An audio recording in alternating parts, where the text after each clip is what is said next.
The next film I want to talk about is actually a really interesting one because a lot of these films sort of came to the party with a dance partner, and this film did not, and it sort of exploded onto the cassette and the final couple of days of the festival, I think, and that's the Spanish film La Bola Negra. Right. And I want to talk about a couple of things here. First, it's from the Javis, who maybe some listeners know most notably from their Netflix show, right? Paquita Salas, I believe, which is a little bit of a runaway hit. But these two filmmakers in Spain, I believe. In Spain, it does show globally. I've seen episodes, right. But it is in Spanish. It's not as big here as I think it is in Spain. But I want to say a couple of things. Okay, so Romanian cinema, I think, has been having a moment with Radu, even if Christian stands to possibly capitalize on that moment the best with this recent win. But I think Spain has been sort of cooking to have a moment too, especially after last year's Serrat, right? And so I think there was a lot of excitement, again, on the ground from the Spanish industry for this film. You were lucky enough to be at the premiere. I was at the premiere. You had a front seat. I had a very good seat. Really interesting. It was a really interesting film. But there was a lot of Spanish love for that movie, and a lot of Spanish industry people, a lot of Spanish press, and people who like Spanish cinema, and they were really celebrating this moment for these two filmmakers. Certainly their biggest film to date. I'm not sure if it's their first film. I don't think it is, but it's by far and away their biggest film in terms of where it has landed on the international scale of filmmakers called the Javis.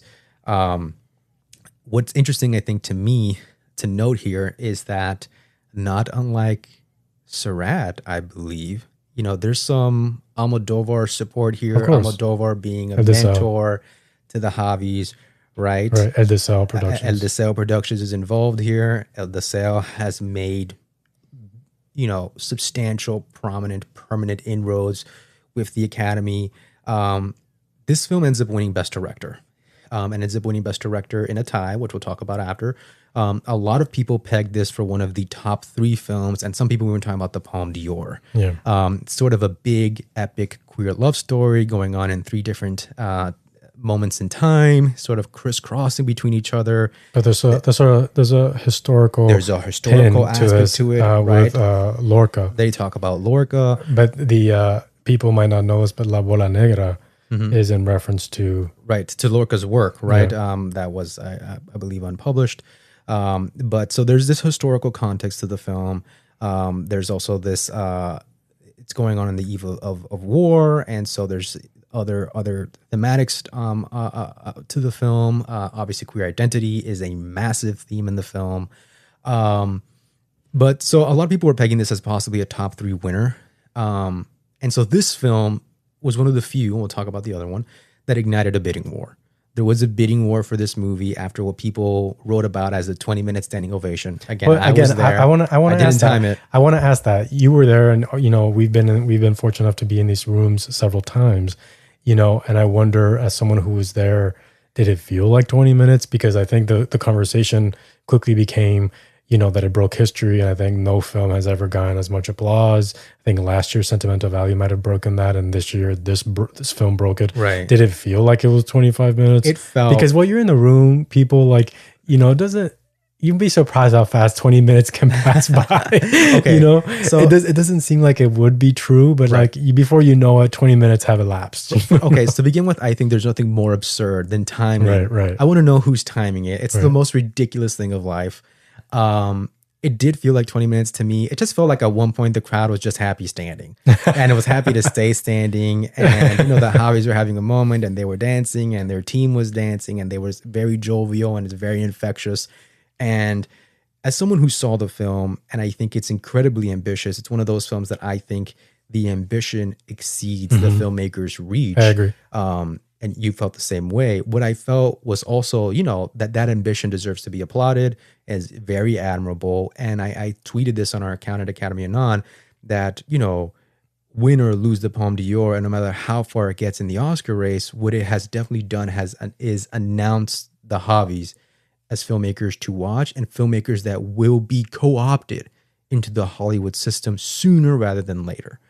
That's how successful the film is in terms of, the story wants to tell, the scale of story, the sheer size of the production, again, the sheer ambition of the piece. And so I felt like The Room was really applauding that. Again, we have to go back to the headline, which is a quote unquote soft can.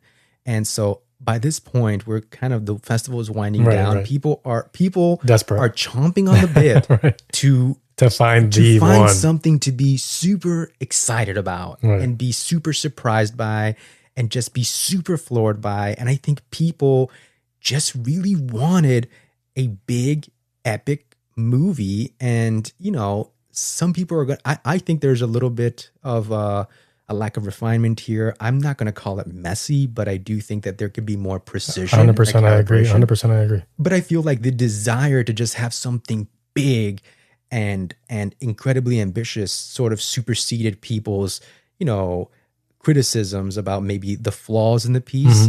Mm-hmm. And so a lot of people, I think, were in that room just happy to stand up and happy to see but you also was that big in scale. Yeah, but you also told me that you felt that a lot of the people in the room were very of a piece. This is the other thing. The other thing I would say is, you know, again, in the room, there is a lot of people who want to see the film succeed. So there's a lot of people from the Spanish industry and a lot of people who want to see a prominent space in international cinema for Spanish cinema.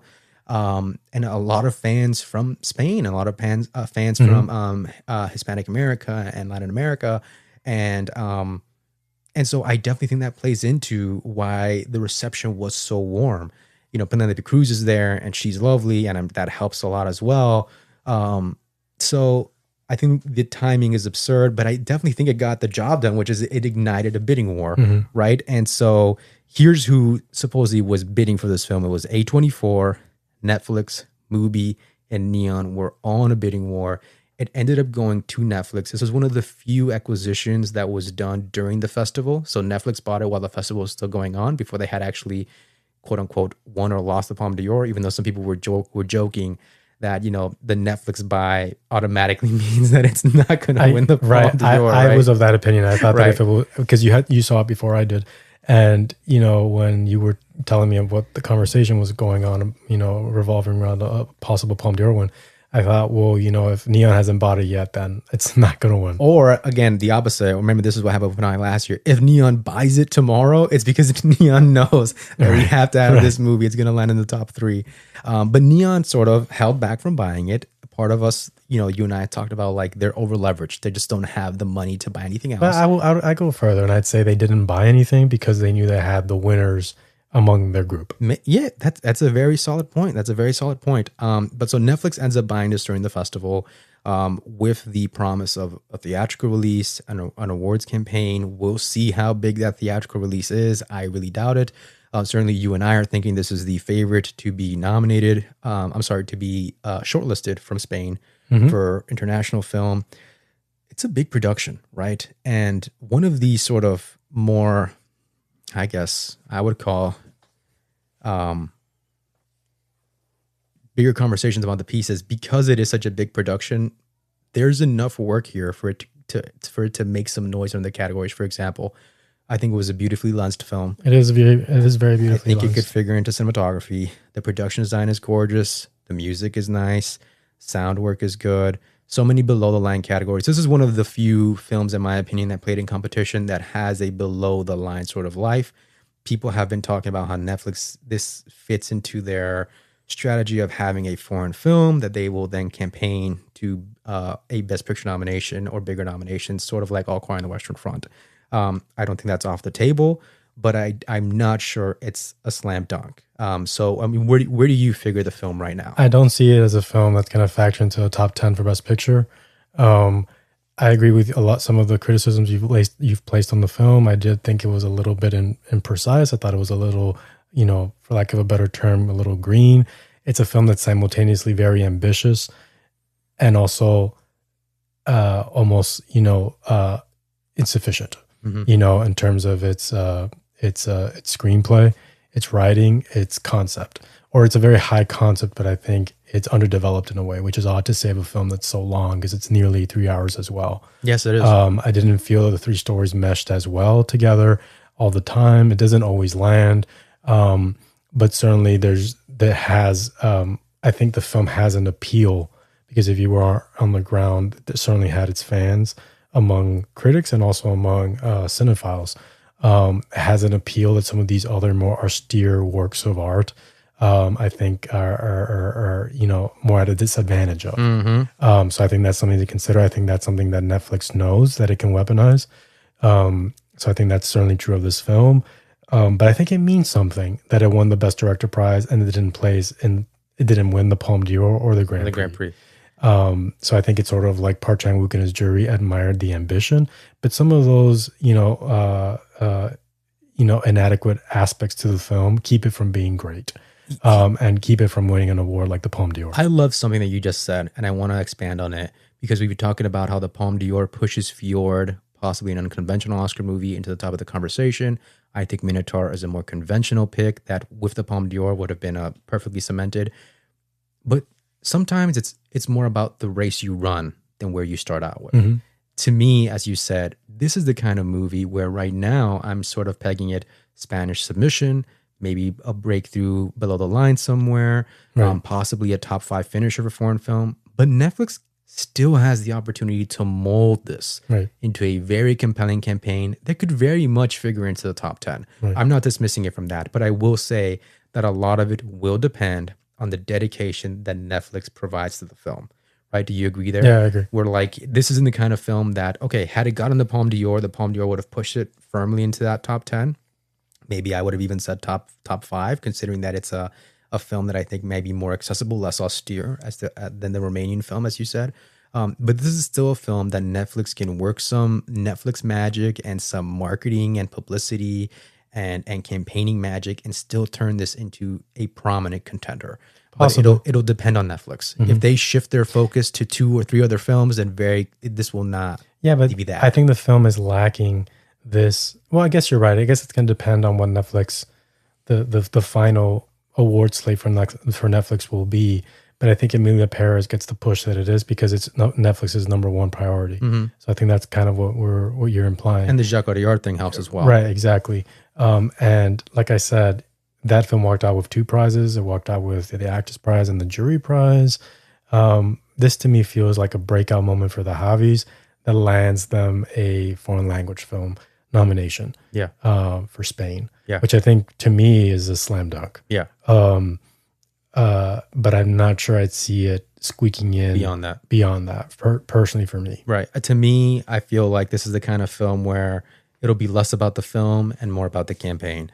One thing that I do want to touch upon before we move forward is we got to talk about the performances, right? And so some people have already been banging the drum for Glenn Close, who does speak Spanish in the film for a little bit. She does speak Spanish, which is impressive. Penelope Cruz, right? Right. So where are we at there? I think that Penelope Cruz and Glenn Close will not be nominated for this. Glenn Close has a total of 3 scenes in, again, a 3-hour film. 10 minutes maybe? Less than 10 minutes. And it's very regulated to one of the stories. She really just shot that one day. Yeah. It feels like she shot it in one day. And she does speak some English in it as well. Yeah. But Power, I respect that. I respect her showing up for emerging artists like the Javis. I will say that I think Penelope Cruz also shows up for one moment in the film for a total of maybe 3 scenes also. I'm calling that a sequence. It's basically a sequence. Yeah. I'm calling Glenn as a scene and Penelope is a sequence. Right. It's a sequence.